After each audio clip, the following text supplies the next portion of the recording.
Step into a world of magic and limitless possibilities with me, your host, Katie Soul.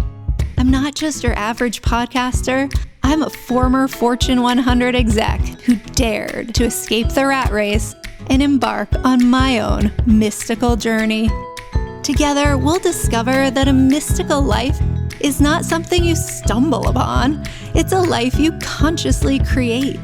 Join me as we explore inspiring stories of extraordinary souls who fearlessly pursued their dreams and unlocked their inner radiance.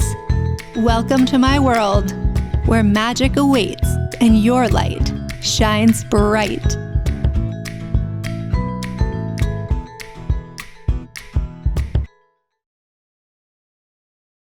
Welcome to Mystical Living. I'm your host, Katie Soul, and I'm so excited to have my dear friend, Kara McKee, join us today on the Mystical Living podcast. Kara was a former colleague of mine who also broke free of the rat race and is living her own mystical life. Welcome, Kara. Thanks, Katie. So good to see you. So good to see you too. Kara, can you tell us a little bit about who you are really? Yeah, sure. My name's Kara. I grew up in Rhode Island, went to school in Boston, loved math, studied finance, ended up working in corporate finance jobs for about a decade, and then transitioned to digital experience, working with Katie.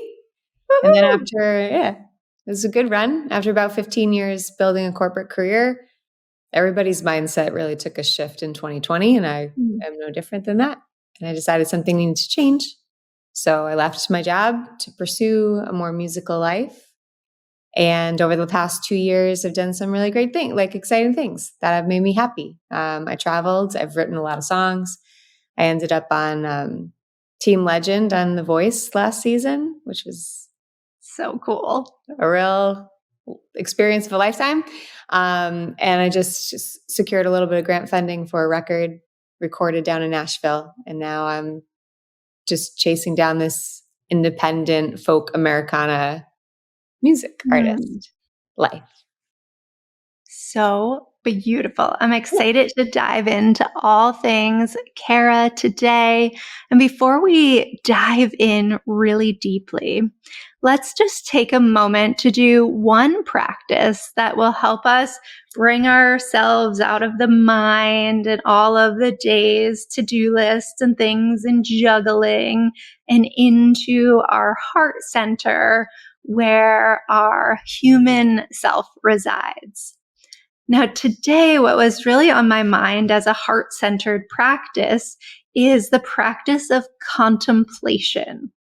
Contemplation has been on my mind so much lately because when we contemplate, we disconnect ourselves from the day-to-day. So how contemplation can work is you just spend a moment and you can think about a thought. You can look at a piece of artwork.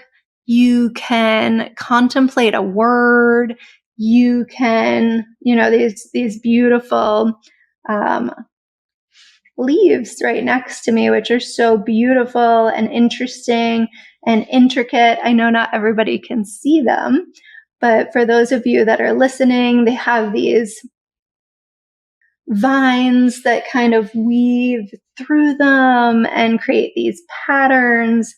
And it's a simple practice that we can do to get centered and to tap into our heart space. So perhaps you can think of a word or look around your room and think visually about something that you can just land your eye on that feels soothing and calls to you. And you can begin just taking a few seconds to contemplate that item. I'm looking at another plant in my house because I have a lot of plants in my house. And this particular one has all these patterned strands through it. and they make this beautiful pattern, and there's the colors that come through. I can see some of the leaves are overlapping one another, creating some shading. And then the sun is hitting aspects of it, creating some brightness. And I really am just feeling entranced by this plant and the beauty and the visual interest that's stimulating to me. Yeah. And it's just pulling me out of the day to day. Kara and I had a little slow tech start on the podcast this morning. And it's a really beautiful way just to come back into my heart, feeling recentered and ready to dive into this podcast today. Kara, maybe you can share what you spent a few minutes contemplating too. Ah, Katie, you're just such a light. I love this so much. So I'm off to a good start already. I'm up in New Hampshire and I'm looking out the window at like the beautiful green leaves. So we're on the same page with our focus for the moment. And I haven't been up to this New Hampshire house in a long time.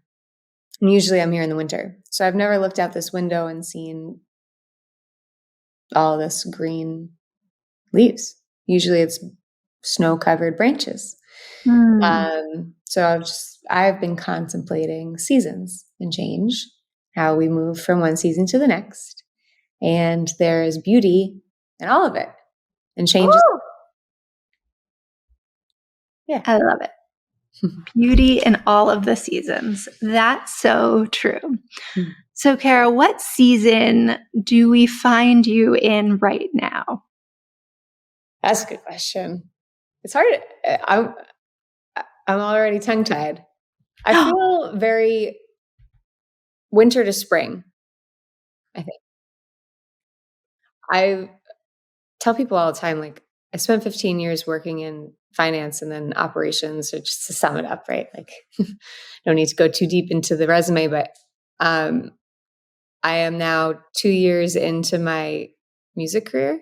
So I'm like an entry-level analyst in my music career, which is great because, you know, new things are good, but also a lot of people that I'm like working with and in the same circles with are a lot younger than me. But in this new calendar of music career and entry-level analyst in my music career, I'm at the beginning. And so I feel as though the last year and a half or so was in essence winter season, because I was just trying to get my act together, literally get my act together. And now I'm ready to play out and like share the music that I've made and written and recorded, and it's taken this long to get here. It feels very spring essence. Like I'm ready to get out there. Woo! All right. Well, we're excited to have you out there too. And what I'd love to just backtrack for a minute on so that the audience can get this full picture is I believe that our dreams come to us for a reason. So Kara's dreams are really different than my dreams. And certainly I don't have a passion to live out Kara's dreams and have this career on stage and singing and hanging out with John Legend and being on The Voice. That's unique to Kara. And it's so special. And I also believe that our childhood loves give us a clue into who we came here to be. So take us back a minute to your childhood, Kara, and what it was like growing up and having this early passion for singing. And I know it's something you shared with members of your family. So perhaps you can weave in a little bit about the family lineage as well. Oh, that's such a good question. And now I want you to tell me about your childhood and what drove you to this path. We can go back and forth. Okay, great. Yeah, growing up, I started singing in like the church choir when I was 6. Wow. And then took voice lessons for a long time, sang in all the choirs in school and stuff like that. And right from the get-go, it just felt like that was the thing that made me the happiest. And it came most naturally, like I practiced a lot, but it was the thing that like, it didn't feel like practice. Like I also was on the basketball team. You couldn't get me to practice dribbling. No, I didn't want to do that. I wanted to sing all day. And there are also musical members in my family. So my grandmother is a beautiful piano player, and most of my cousins ended up taking piano lessons, I think, and very much inspired by my grandmother. And two of my cousins that also played piano with the same piano teacher were also beautiful singers. So we would grow up singing, picture family gatherings at Christmas time or whatever, like lots of Christmas carols. Actually, even before I was singing with Emery and Carson, who are two sisters on the same side of the family, I had two different sisters, also cousins, that we formed a family trio when we were 7, and we were called the trio. We had matching outfits, and we put on shows in the living room. And it just felt like that was just where I was happiest, when I was singing. Yeah. So beautiful, Kara.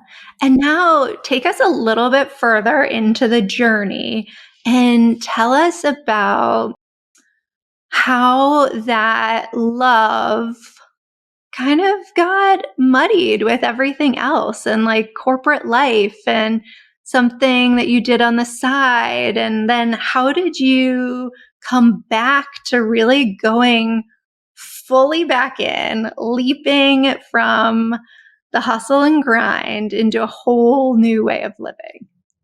Yeah, it's easy to do. Like we grow up and we have these things that we love, and then there are expectations of what like a responsible lifestyle looks like. And also as people get responsibilities, and there's reasons why we go into like the steady expected thing. But my personal path was in high school, I really liked math.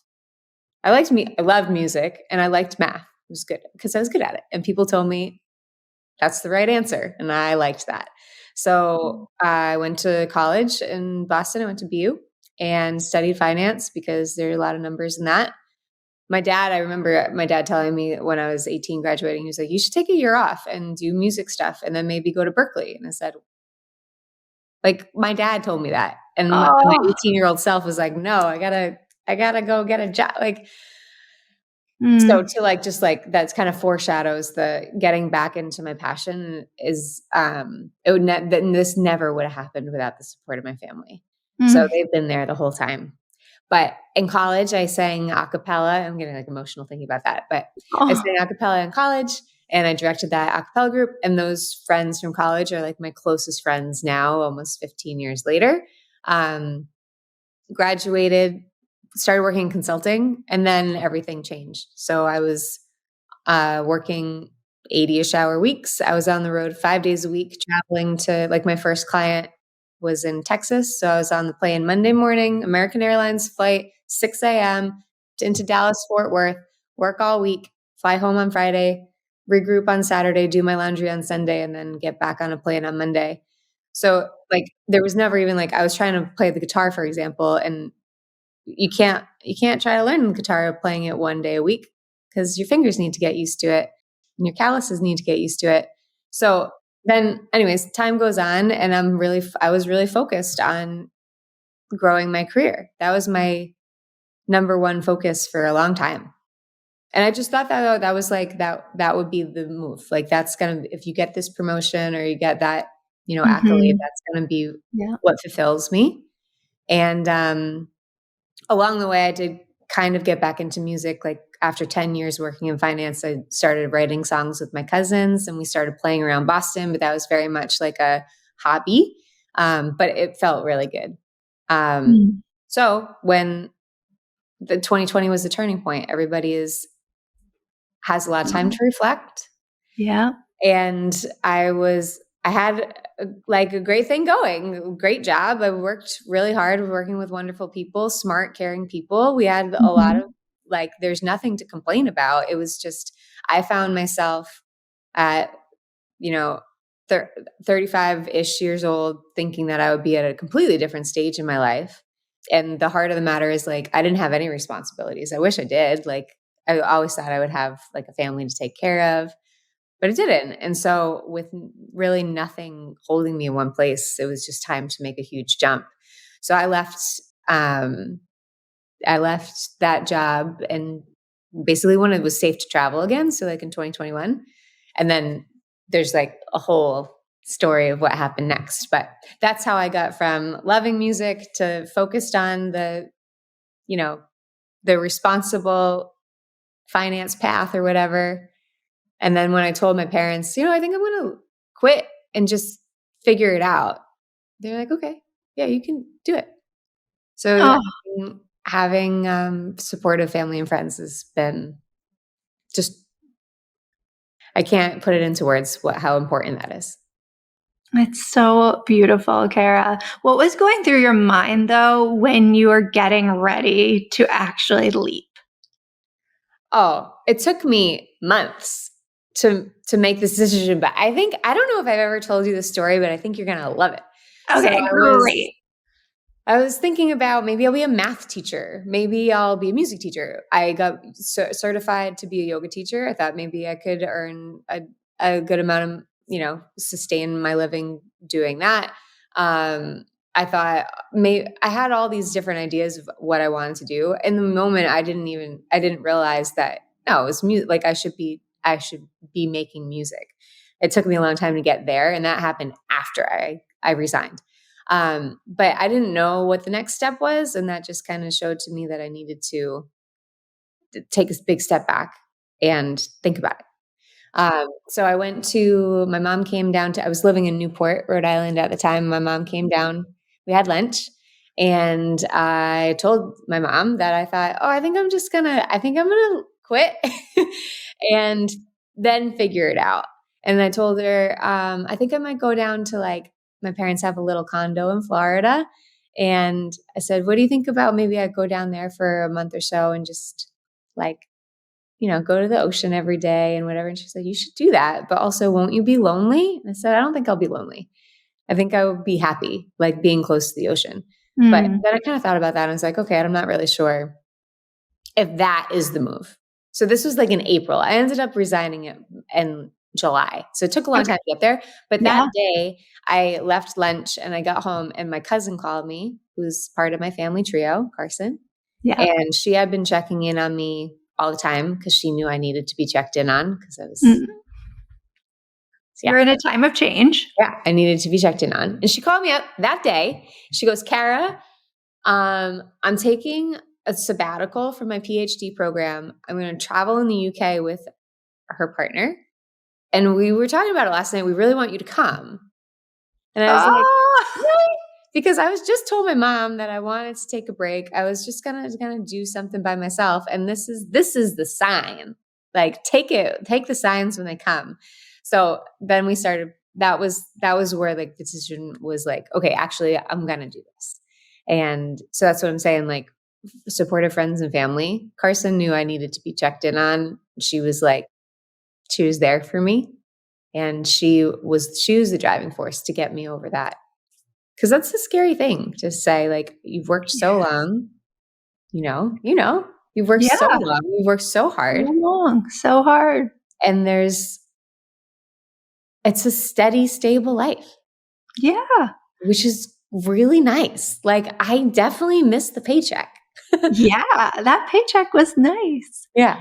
I'd often describe it to people as it was good.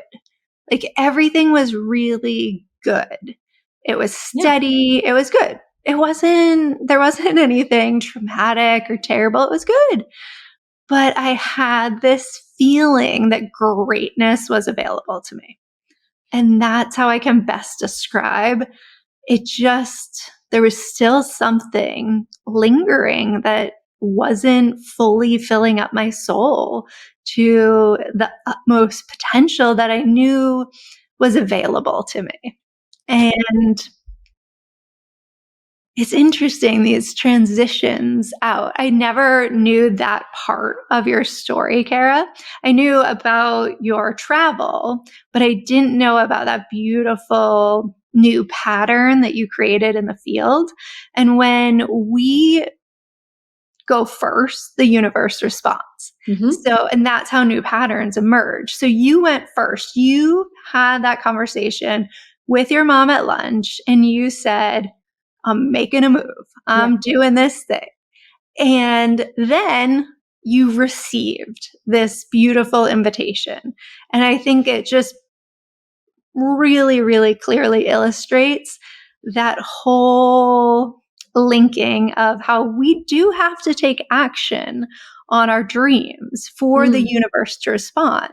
We can't just sit here dreaming them. We have to take some steps. So I know that you had this dream because years before it came into reality, you had shared it with me. You had this dream of going on The Voice. So tell us about how long did you have that dream, and tell us, did you take any action steps around it? Yeah, it's like perfect transition. You're so good at this, Katie. So I had auditioned for The Voice like 10 times before I wound up on the show. 10 times, everyone. This is an important part of the story. 10 times. I always thought that as like, okay, I'm going to audition for The Voice and then I'll leave my job. Like that was my exit strategy. Totally. Yeah. And every time I would make it a little further along. And then eventually they would say, thank you, but you're not right for this season, or you're not right for the show. And so I would like make it a little further each time. And each time it would be exciting, but it didn't work out. So when I resigned in July of 2021, I had just been cut from I was auditioning for season 21 and I had just been cut. So I left my job and I'm on this trip with my cousin, as I talked about. And I was on a walk. I was on a 14-mile walk. Carson is studying 17th century British literature. And we were on she's the coolest. We were taking a 14-mile walk to see the ruins of a building that may have inspired Wuthering Heights. We had a lot of time to talk. We were just walking.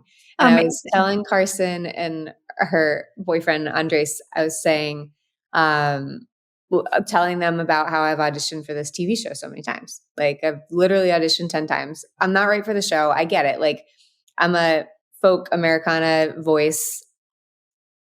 There are lots of reasons why they said no 10 times. But getting back to your point, I told Carson and Andres on that walk, like I did the best I could and I'm just not right for the show. It's okay. I'm not going to try again.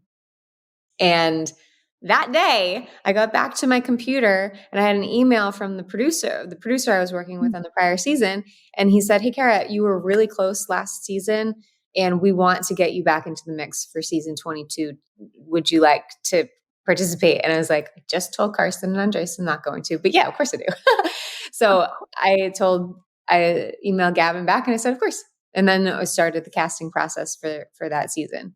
So I had let it go. You had let it go. Another really important way that the universe can work for us is when we just surrender. We just surrender it and just say, all right, I've taken all of this action. There's nothing more I can do. And then the universe responds. Yeah. So then tell us what happened. I have like full body chills as you're talking. I'm sure everyone listening is just like, whoa. That was a really good feeling. But again, I had been like pretty far in the casting process in prior seasons. And like, so every step of the way, I was a little hesitant to celebrate. Like I didn't celebrate until I was on the plane. The casting process is pretty long too. So that was that was like the fall of 2021. And then in the summer of 2022 is when I was in California. So there was like a long process, but everything just felt right. So I was traveling in the UK. I was reconnecting with songwriter friends that I had met a few years before at a songwriting retreat. We were writing every day. Every day we would get up, jump in the ocean, eat something delicious, write work with each other, help each other on songs, harmonize with each other. One of my friends was making a record at the time. So we were like singing in churches and like just for the acoustics and then we would just make music all day and then cook dinner together at night, have a glass of wine, get the guitars out, sing songs around the table. Like this was a turning point in my life. It is like reflecting on it now, almost 2 years later, it was just such a meaningful and important experience. And the friends that were involved were like, they were life-saving. So I got the email from The Voice and I was going through the casting process, but I was also being way filled up by this community of songwriters that is the musical experiences of the Hollywood television show and the independent folk artist. Night and day. And it was an interesting balance. So anyways, but to kind of wrap up that question, I got the email from the producers in September, and then I sent in lots of videos. I did a bunch of interviews online like this so they could get an idea of what the story could be. I sent in lots of pictures from my life. And then there were cuts, many, many cuts along the way. And I got my plane ticket to California in May, and I flew out June 4th, basically 1 year ago. Wow. So it was like quite a journey. Yeah. And then you were on TV. Oh yeah. And then I was you were on John Legend's team, and we all watched you. Yeah. Living your dream. I got to sing. It was so cool. I got to sing one of my favorite songs, Woodstock by Joni Mitchell. The lyric is, I'm going to join in a rock and roll band and set my soul free. It was the lyric I was singing when John Legend turned his chair around. Wow. And then singing with me. And like that whole song is just like every word hits like in my soul. Yeah. Oh my gosh. And I don't remember any of it. Like, you don't remember it, but you can watch it, right? Yeah. You can watch. Is that strange to like watch yourself up there having this wild moment? Yeah. It doesn't. It feels like a different person. I bet. Yeah. I feel that way sometimes too. Yeah. Yeah. My mom was there. My cousin was there. My dad was not allowed to be there because he was in the middle of a campaign, and there are like rules about that. So my mom and my cousin were there, and we were just out of our minds happy. I got this great John Legend, EGOT winner. I mean, Grammy, Oscar, Tony Award winner, John Legend said nice things to me about my voice. And you have this like really rockin' Legend jacket. That jacket is amazing. It's amazing. It's this red, like wool with leather trim, like Letterman jacket. It says Legend on the back. That's my most prized possession, no doubt. They didn't air this part, but we talked about John went to school for business stuff. He worked in consulting right out of college. He also directed his college a cappella group. And so we talked about that on stage. And that was a pretty powerful thing to connect on. Because he was pursuing this business lifestyle. And then he early on in his career, he's like playing on Lauryn Hill's record. Like he's been doing this for a long time, but it happens. People go into consulting, and then I used to ride around listening to John Legend's record and tell people, he used to work in consulting. So did I. So maybe I can do this someday. And then you did it. So what advice, Kara, would you give people who are in that phase where it's like, I see this dream for myself and I am not living it? What advice would you give them in that moment? Looking back on now all you've experienced. I think there's no such thing as too late. And you got to go after what is going to make you happy. So And it's hard to do. It's really hard to do. So be prepared for a big shift in like the way you live your life. But mostly it's gonna be happy. Yeah, do it. Do it. There's like if there's something that you just feel so ingrained in your soul, you gotta share it. Totally. Yeah.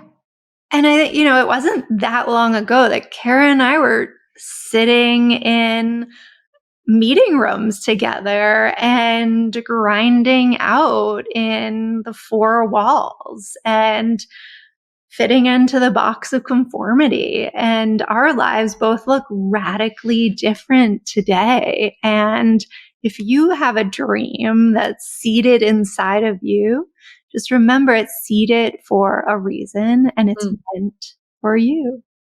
So, Kara, I ask this one question to everyone on the podcast. And usually I ask it earlier on in the podcast.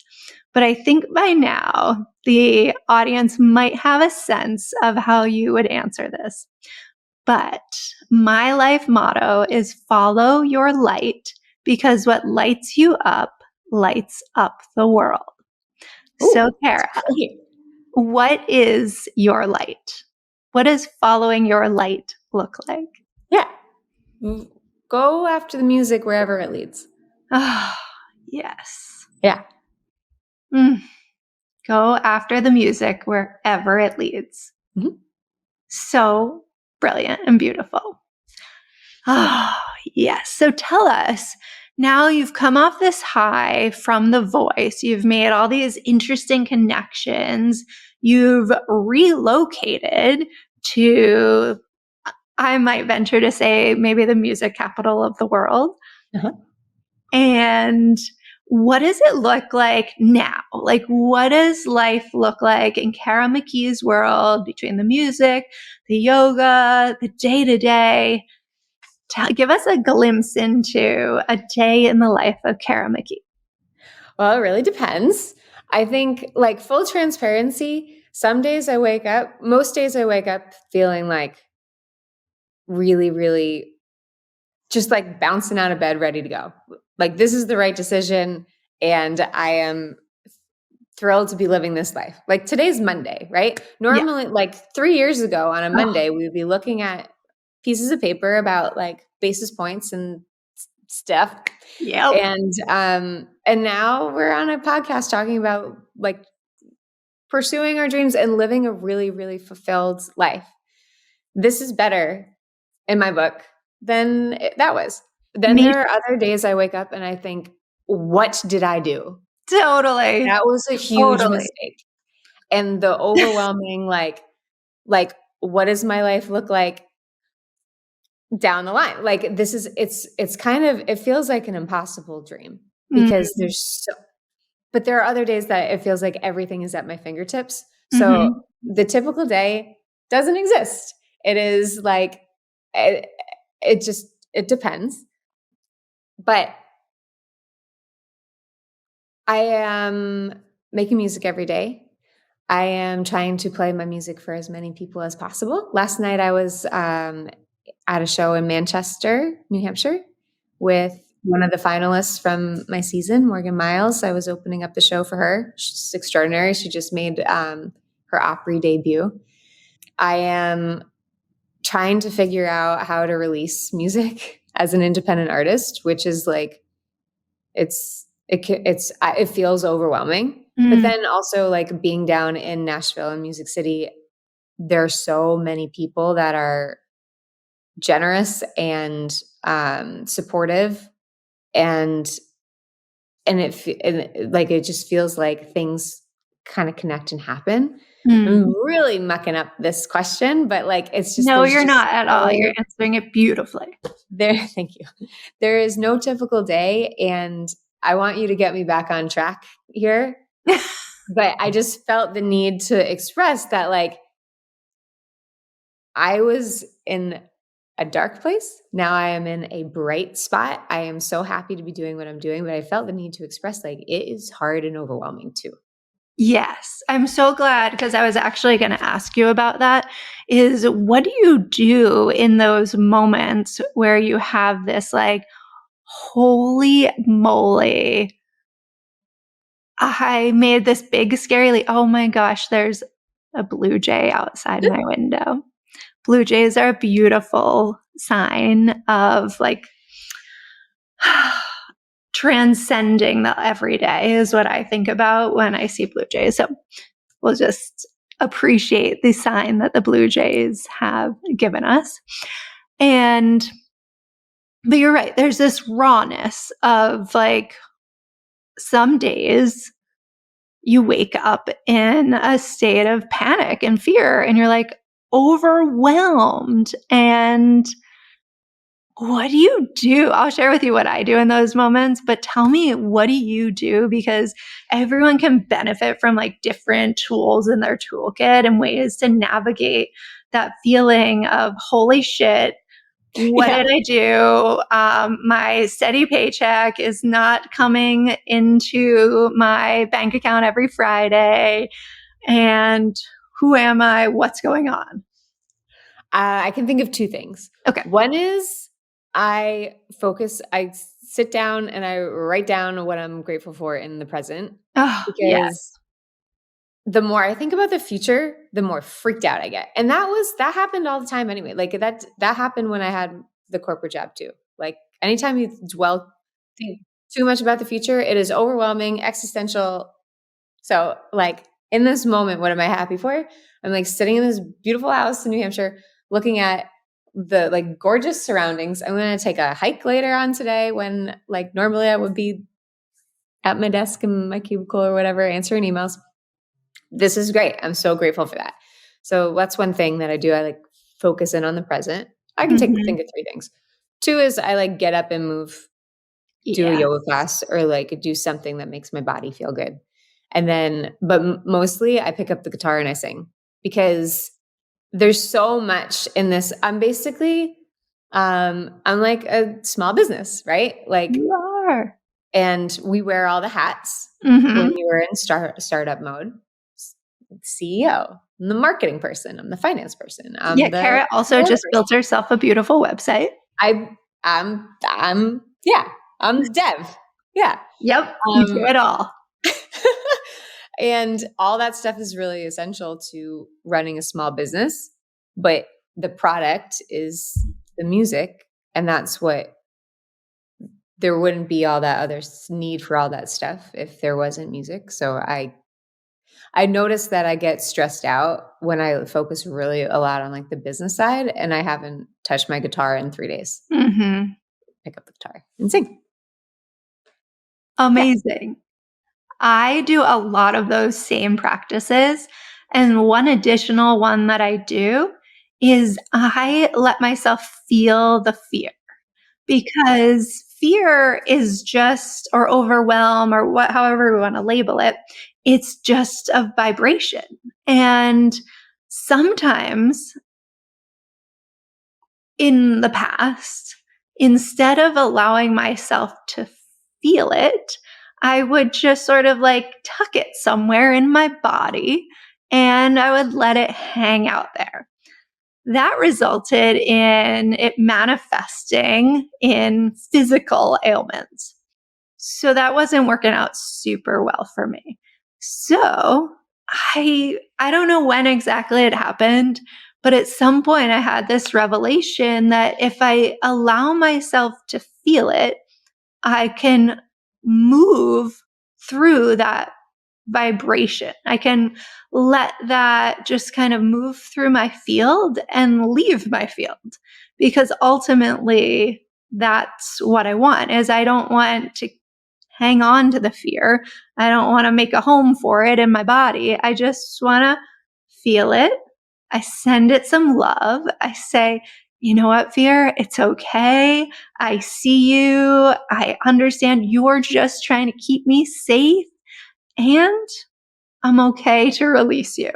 And I just go through this little practice, and I actually never told anybody about this. So you're the first one to know, and whomever is listening in on the podcast. It's genius. That's so smart. And it's great. Yeah. It's really working out for me. And you do still feel it. It presents differently to me. I would often incorporate, I would have like sleepless nights over things that now seem quite trivial and insignificant. Now I don't have that. I sleep really, really well every night. Oh, I love that. I know. Sleep is so important too, because the dream world gives us an access point to, it's another way to manifest, but that's probably a whole nother podcast episode. So we won't go there right now. But what I want to circle back to is, what would you say to that child self of yours? The Kara that was singing at the piano, surrounded by her family. If you could have a moment to hold her hand and visit with her, what would you tell her right now? That's an emotional thing to think about, isn't it? Yeah. Like, that's us. It's yes, us. it's us. Yeah. Little you. Hold on to the things that light you up, and always surround yourself with the people that make you feel good. Don't waste your time with anybody that's not going to make you better. Yeah. I think, yeah. It's so, like, the way you began this conversation is the things that we are drawn to as kids. Like, I hear it all. Like, I talk to friends a lot, and they're like, "Oh, I feel like I've lost myself." Like, who have we lost? Right? We've lost the 7-year-old.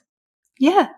Along the way, and it's Totally. easy. It's really easy to do, especially, like, I don't know. I've only lived in 3 decades, but the 20s were really hard. Like, there's a lot of pressure to do a lot of different things, like keep up with, and everybody has their own path too, right? So, like, I'm going to a wedding this weekend with a friend of mine that I worked with in consulting is getting married, and that was my first job out of college. Their life tracks are way different than mine.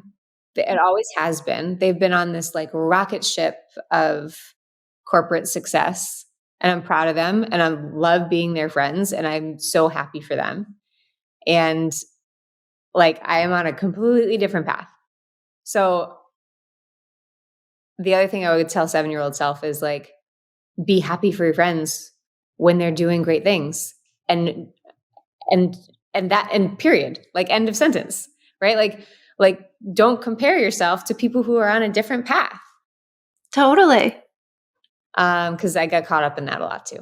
Like, oh shoot, now this one is a CFO, and what am I doing? I'm not a CFO. I don't want to be a CFO. No, but I think we can get confused sometimes about our dreams, because we, start to get on this track of life, and, you're supposed to get the next promotion and do the next thing. And then if you don't take that time out for contemplation, you can get really lost in a life that isn't yours. And I do find a key practice that I use with private clients. And actually, I'm launching something called Sun School, and it will be one of the modules in the first course that we launch later this summer. And it's a whole practice around reconnecting with your inner child, because it really does work wonders when you can tap back in to the 7-year-old version of you. Because when we're young, we come in knowing much more about what lights us up. We're free, and society or parents or, I don't know, the patriarchy haven't layers onto us, and we just know ourselves. And so that's one key practice I often use with clients, because it does help just to, when you are feeling a little bit like you've lost your way in life, tapping back into what your child self loved can be a really great way to unlock what is meant for you in the future. Yes, I'm signing up for that class. That reminds me of, I was listening to a different podcast of a musician that I really admire. And he was talking about, his brother just had a baby, and he described the baby as like so pure and the closest to the divine that we could ever be. Yeah. I thought that was so powerful. And it's really true, because we come in, the world is like, there are endless possibilities. They really are.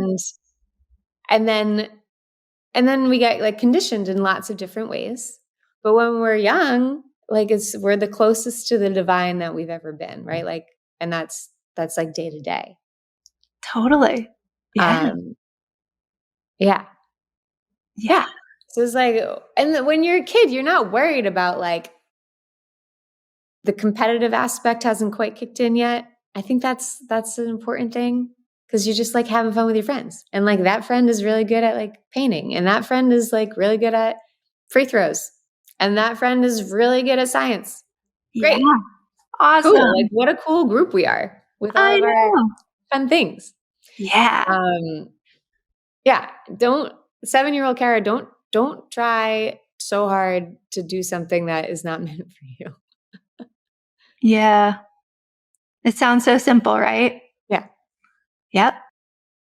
Okay, Kara, you have something big coming out. It's called an EP. Can you tell us, for those of us who are not quite as deep into the music world, what is an EP? EP is basically shorthand for a short record. Cool. So like, I recorded 4 songs in Nashville in March. Yeah. We went into the studio. It was a incredible experience. I got a little bit of grant funding from Club Passim in Cambridge, which is like my musical home base. And it's just they're a renowned space for music. Like Joan Baez and Bob Dylan played there. Wow. And when they're getting their career started. Yeah. And they do so much, especially in the Boston area, for musicians. So if there are any musicians listening to this podcast, you got to spend some time with Club Passim. But I got a little bit of grant funding to make this record. And oh my gosh, if we went into the like signs of meant to be for recording this music, we would be here for another 3 hours, because there were so many signs when it got to Nashville. It's like a whole other conversation. You and I should like get lunch. Yes, I'll tell you all about it. We will have to catch up on that. But we went into the Sound Emporium in Nashville, like all of this time leading up to making this music, like recording this music, has been a process. And the process of making music has brought me back to life, truly. So I will remember the time spent in the studio making the record, but it's not for me anymore. Would love for people that connect to the message to hear it.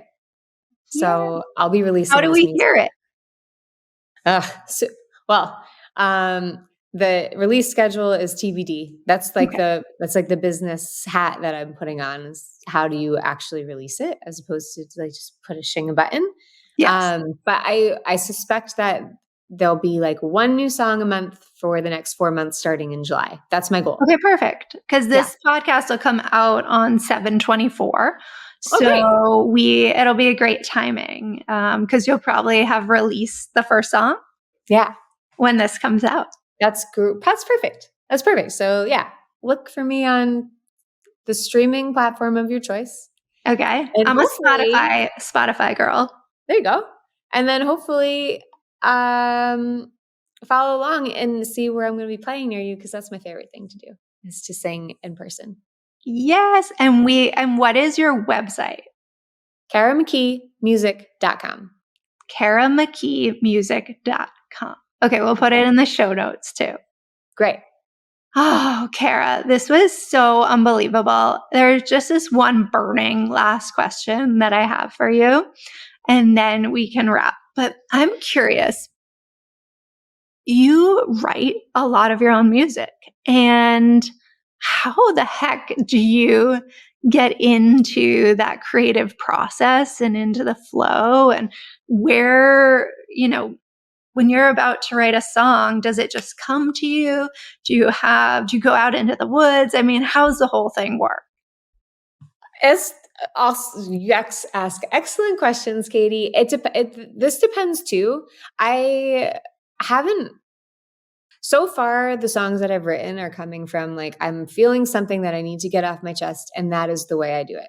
And it's just a very cathartic, necessary thing. Like, as opposed to like in the unrequited love songs, for example, as opposed to like texting that guy and saying, "Hey, you did me wrong." That Yeah. song. Or like, I haven't written one of those in a while. But more recently, like the songs on the record, there are 3 songs, and I wrote them. One I wrote about my feelings of feeling like pretty lost and lonely in 2020, and that I just needed to get off my chest. So that was like that song took a year and a half to write because it was the feelings of a global pandemic. That's a heavy way to start a record. Then the next song that I wrote on that EP is the first song I wrote after quitting my job and traveling in the UK. And it includes the word happy 7 times. Oh, I Nice. love that. And that came to me on a ferry ride from England to Wales with my cousin Carson while we were sipping champagne on a Wednesday morning. Mm. That was just like, yeah. And I had my, Oh. and then the last song that I wrote is like on the EP is very much about healing. And that came to me like when I was in England after all the stuff that we talked about earlier on happened. So I'm like, and those sitting around the dinner table with my friends feeling like this is. So the way that I've written songs is to process. I just processed that just now, but that's true. And then I just spent several months in Nashville, and it's wild to me that like there are so many gifted, talented songwriters that wake up every day and they write. And I'm going to write a song today. I'm going to write a song with these people today. They get into a room, they write the song. It's like very, like almost like a math equation. Wow. That they're able to do it. I am working on that muscle. But I think that in the time where I'm journaling every day, that's where a lot of more songs come out. And I've been like doing all my business stuff, so I haven't been journaling every day. So I haven't written that much lately, but I will be journaling after this podcast. I feel very inspired by you, Katie. I'm so happy for you that you've always had this glow about you, always. But there's something different about it now, and I can even see it in 2 dimensions on a computer screen. Oh, thank you, Kara. Yeah, you're welcome. Okay, so tell us any parting words of wisdom, anything that's on your heart that needs to be shared before we close out today. And then maybe just one more time on all the ways that people can get in touch with you. Yeah. Parting words. Like it's never too late to follow your dreams. Woo! And there are going to be different challenges that come with that. Yeah. And there's like imposter syndrome all the time, but that's everywhere. So if you're going to be feeling like stressed out about thinking about the future or like, imposter syndrome of what you're doing, you might as well be doing it of the thing that makes you happy. Oh, yes. Yeah. That's what I think. Amazing. And then, ways to get in contact with me. I'm on all the social media things. You can find me at Kara McKee Official on Instagram. That's where I'm most active. But if you don't like Instagram, find me on Facebook, TikTok, YouTube. I'm on all of them. You're on all of them. All of them. And then KaraMcKeemusic.com is the website. It's one page, but it includes the shows that I'll be playing and a way to contact me. if you want to like team up on something, you can contact me. And then also you can join my newly formed mailing list on the website. And that way you'll be in the loop on new music releases and shows in your area. My plan is to release music over the next 4 months, like we talked about, and play as many shows as possible for the rest of the year. I'm just going to pack up my Mini Cooper and go. Woo. I'm going to be in Kansas in September, be in Indiana in October. I need places to play in between. That's what, after I do my journaling, I'm working on setting up that fall tour. Amazing. Yeah. Oh, I can't wait. I got to get on the mailing list. Your site did just launch, so you got to get on the mailing list. I got to get on. I'm going to do that. KPIs up there. Please open my emails when I send them.